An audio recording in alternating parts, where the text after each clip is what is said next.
providing more customer service offices than any other Louisiana utility company, staffed with customer representatives who work and live in Louisiana, and offering 24/7 emergency response. That's what keeps CLECO energized. Good morning, everyone. It is 84 degrees out there on the Red River from the view from the Rapides Regional Medical Center camera, and looks like we have a lot to talk about today. I'll get right into it, go take a look at some peaceful stuff here. Sibley Lake. I was watching fireworks over here last night. It was kind of cool on the cameras. Unfortunately, the big show in Alexandria was tough to pick up on because it was kind of in between buildings and stuff, but like I said, I strategically placed these so I can see storms, not fireworks. It was still cool to kind of sneak in between the buildings. But a beautiful view out there in Natchitoches this morning, 85 degrees, light winds, and it's humid. So we have some heat alerts in place still. We have a heat advisory for Catahoula and Concordia because we have increased rain chances today, 80% actually. We are going to lose those heat, or we have lost those heat advisories locally. Future temperatures through today, got to take care of the basic business here. Looks like we get up in the mid-90s here, but storms are going to erupt, and that's going to keep us below that almost 100-degree heat we've been seeing here lately. Mid-70s to start tomorrow, and rain returns to the forecast once again. Looking at radar here, not much going on. Of course, we don't pick up on what's going on with Beryl on radar because it's out of the range of the American radar network. Scattered showers to our north mainly. This front up here, you can't see the cursor. I hate that. I'm gonna hit. I think I have to. If I hit stop, it'll start where I can do that. Yeah, there you can see it. I feel better doing that. So this shower activity up here, that's along a front that's going to sag into the area. Now, it's not necessarily going to cool us off in the sense that we're not going to see a cool, dry air mass come in, but because we have all the storms, I think we're going to see cooler temperatures move in over the next few days, and that could mean some highs in the 80s. Scattered storms become numerous by afternoon. We're looking at highs in the mid-90s. Of course, once it starts storming at your location, those temperatures will drop here. A couple more maps, then we get into what's going on with Beryl, but we have to talk about what's happening before that as well, because it looks like we have some pretty significant activity that's going to drop in from the south. We've got a sea breeze coming up from the south, and then this is dropping in from the north. So watch what happens. Yeah, storms kind of team up here, and we get some heavier rain right through the area this evening. If you have outdoor plans this evening, I'm sure someone's doing a fireworks display on the 5th because it is Friday and people were waiting for the weekend. It looks like it could be a little rough out there. And then tomorrow, we kind of do the same setup once again. So more storms move into the area by the evening as things kind of team up there from sea breeze to cold front, get the storms, and then they dissipate after about 11 or 12 o'clock. Now, the severe threat, very low here. I do think we could see a microburst or two out of a setup like this, but we're not enough to see like a marginal risk for severe weather. Now, take a look at what we have here with Beryl. Now, over the last 12 hours or so, you can see that this went from pretty symmetrical to a little more lopsided, but you can also kind of see there was a bit of a curl toward the northwest, not the northwest, the west-northwest, as this approached this little island right here. That's Cozumel. Cancun is up here.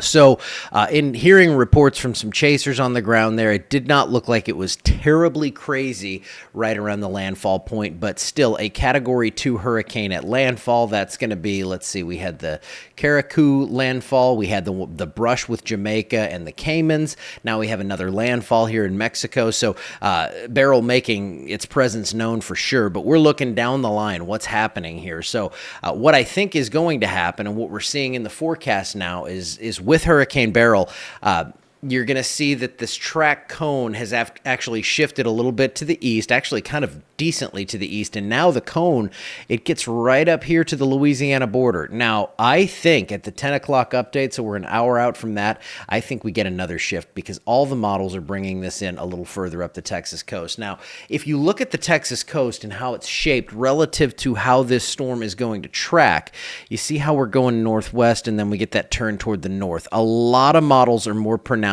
in hooking this a little more northeast, and especially those on the northern side of guidance, which that's what I've been following, and it's so far been the right track to follow. So if we get, like, say we get a storm right up around here that kind of hooks a little more northeast, then that could bring landfall further up toward Matagorda Bay, Freeport. I don't think Houston or Galveston, but certainly not out of the woods because we are still in the cone up there. And that cone, again, I believe shifts east here with the morning update. So the GFS, this is the model. This is the one of the big global models. And we've seen a shift to the east. So this is just kind of taking you through the story on that. You can see it gets that little turn toward the north and northeast. So what I was talking about there, let's say it moves inland at Brownsville and then starts to hook up the coast. Well, that's going to cause it to weaken more. If we actually get this to stay out over water, that could maintain strength. And the further east it stays, the better chance we have to keep this over water and to keep at least maintain intensity. And it's not going to be surprising to see this as a hurricane, of course, but maybe a Category 2. And we'll just have to watch things and see what this decides to do. But anywhere along the Texas coast, if you're from, really anywhere on the coast, you're in the threat zone, you're in that cone. I know some people are waking up today and they're like, wait a second, we're in Galveston, was supposed to go way west of here. Yeah, but when it hooks toward that northeastern path there, that's going to cause some issues for you. And we're certainly going to see some coastal flooding and things like that. And the track is kind of in flux here. So, you want to just be ready. We have a few days to go on this, but you don't want to be taken by surprise here. I know it's a big weekend. A lot of people are taking a long weekend out there. A lot of people taking a vacation perhaps to these Texas beaches, and you are going to want to stay ahead of this, and you don't want to get caught in that traffic jam to get out of the way. If, say, this re-strengthens to a Category 3, that's a big deal, and you're going to want to get away from that. So we'll be updating things. This is looking at Monday morning, so we're Friday morning right now. We've got a couple days here to really kind of monitor this, but you can see for us locally, as this continues on toward the northeast, we keep that convergent band. And this right here is going to activate and cause a lot of thunderstorms and rain over our area. Now I'm going to show you the WPC rainfall forecast in a little bit, and I think it's way too light, but I'm going to show you that because later this afternoon I'm going to post that, and I guarantee it's going to pop up because they're adjusting the tracks now and everything, but we'll talk about, this is kind of our baseline for minimum rain. Here is your spaghetti model. We're showing, all these models that really, to me, let's say this makes landfall at Matagorda Bay, Corpus Christi, right into here. You see the OFCL, that is the actual track there. All these models are on the right side of that track. So when we look at the consensus, it looks like we are shifting east still. And the big news for us here is this pronounced hook to the right on all the models. And it's even more so than that OFCL, which is, again, the NHC forecast. So if we get that hook toward the northeast, that's going to keep our residence time kind of in that convergent zone on the eastern flank of this hurricane a little longer. So I think we see some heavy rainfall and perhaps even a few severe storms because, wind shear can increase it will increase on the eastern side of this thing. Tropical storm force winds. You can see even the Louisiana coast getting on the act there for the next 5 days to see a low chance for those tropical storm force winds making it up. This also shifts right here at 10 o'clock. So we're going to be seeing a big, not a huge shift, but I think even a 50-mile shift with a harder hook to the right is going to put more of Louisiana in the cone, even though I still think that landfall is going to be to our west. Now, there goes Beryl. Here's 96L that is pretty much gone now, but still going to help funnel some moisture in as Beryl moves up and hooks toward the right.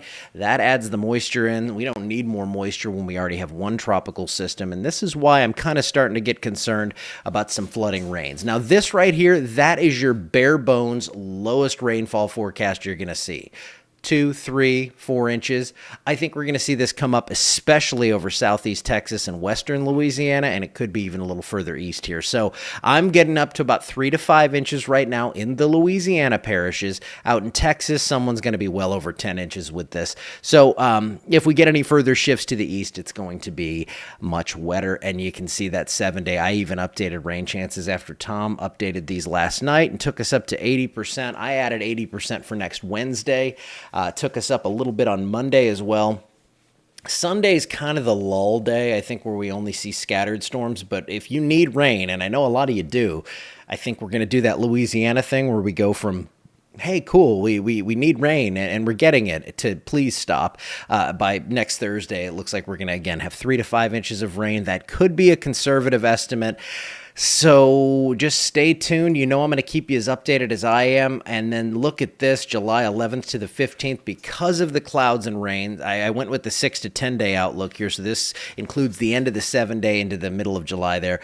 Below normal temps because of that. It's not like it's going to be cool. It's going to be very humid, but you can see that above normal precip continues right into the middle of the month. So lots to talk about, lots to discuss here. And I will be doing that. Tom will be doing that. We're going to keep you as up to date as possible. And I will have that updated track at... I'm probably going to post the updated track, and then I might wait on models and everything to put that comprehensive big post I put out, because I've seen everything for the morning. I still think we're going to shift that track to the right a little bit, maybe by 50 miles, which again is a decent shift to the right. And once that happens, once I get the updated track, I'll post that, and then probably by noon or 1, I'll do that full update with all the new models and ensembles and all that stuff that comes in that I like to talk about. And we will get you the latest forecast on things. But for now, it looks like increased local impacts are on the way. That doesn't mean I'm saying widespread power outages. I'm not saying we're going to have hurricane-forced wind or anything like that, but I think we're going to see, first off, this rain this weekend, Friday and Saturday, and then it looks like early next week, toward the middle of next week, that's when we get the impacts from Beryl to come in here. So plenty of rainfall and maybe some breeze, but again, the way it's tracking now and with the strength we'll see, I'm not looking for widespread power outages or any of the traditional hurricane impacts locally. That's it for today. I will see you back here tomorrow. And possibly, I'm not sure what Tom's schedule is, but if he's not doing an afternoon briefing, I would jump on and do that. But someone's going to be talking you through it this afternoon and evening. And of course, I'll be posting anything interesting that I see. Have a wonderful Friday. I'll see you back here tomorrow.